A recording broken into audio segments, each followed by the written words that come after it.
দীপার ঋণ শোধ করতে এবার নিজের রক্ত দিয়ে দীপাকে বাঁচিয়ে তুলল উর্মি। হ্যাঁ বন্ধুরা, আমরা এমনটি দেখতে পাবো অনুরাগের ছোঁয়া ধারাবাহিকের আগামী পর্বগুলোতে। দীপা যখন উর্মিকে বাঁচিয়ে সকলের সামনে নিয়ে আসে, তখন সকলেই দীপাকে ধন্যবাদ জানায়। এত কিছুর মাঝখানেও যে সে উর্মিকে ক্ষমা করে দিয়েছে, উর্মিকে বাঁচিয়ে এনেছে। দীপা তখন বলে যে সব কিছু সম্ভব হয়েছে ডক্টরবাবুর জন্য। ডক্টরবাবু সেখানে না থাকলে আমি একা এত কিছু কোনোভাবে করতে পারতাম না, বনুকে আমি একা উদ্ধার করতে পারতাম না। উর্মি তখন দীপার কাছে ক্ষমা চায় আর বলে যে আমাকে তুই ক্ষমা করে দিস দিদি। আমি নিজের অজান্তে ওই কুন্তলার সাথে হাত মিলিয়ে পরিবারের অনেক ক্ষতি করেছি।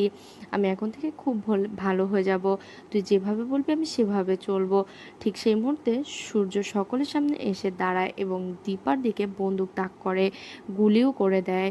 এই দেখে সবাই অবাক হয়ে যায়। উর্মি তখন বলে, এটা আপনি কি করলেন দাদাই? শুধুমাত্র দিদির জন্যই আজকে আপনি আর আমি বেঁচে ফিরেছি, তবু আপনি এটা কেন করলেন? কিভাবেই বা করতে পারলেন? সকলেই তখন দীপাকে নিয়ে হসপিটালে চলে যায়। সেখানে এসে ডক্টর দীপাকে দেখে বলে উনি এ যাত্রায় বেঁচে গেছেন, ওনাকে গুলি ভেদ করে বাইরে চলে গেছে, তবে ওনার ব্লাড লস হয়েছে অনেক। যেভাবেই হোক ওনাকে ব্লাড দিতে হবে, তা না হলে ওনাকে আর বাঁচানো সম্ভব না।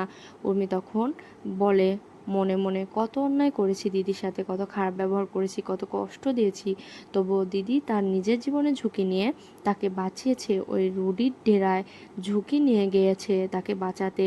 যেভাবেই হোক সে এবার দিদির ঋণ শোধ করবে, এটাই তার সুযোগ, দিদির একটু উপকারে আসতে পারবে। তখনই ডক্টর বলে যে আমি রক্ত দিব, আমার দিদির সাথে আমার রক্তের মিল আছে, আমি আমার দিদির প্রাণ বাঁচাবো। ডক্টর তখন উর্মিকে নিয়ে চলে যায় দীপাকে রক্ত দেওয়ার জন্য। এই যাত্রায় দীপা বেঁচে যায়। দীপা কিছুটা হলেও রক্ত পেয়ে সুস্থ হয়ে ওঠে।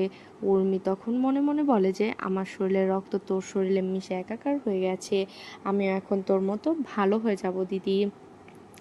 আমি সত্যি ভালো হয়ে থাকবো, তোর কথা মতো চলবো, আমি এবার আর কোনো কারোর ফাঁদে পা দিব না, নিজের পরিবারটাকে এবার নিজেই আগলে রাখবো।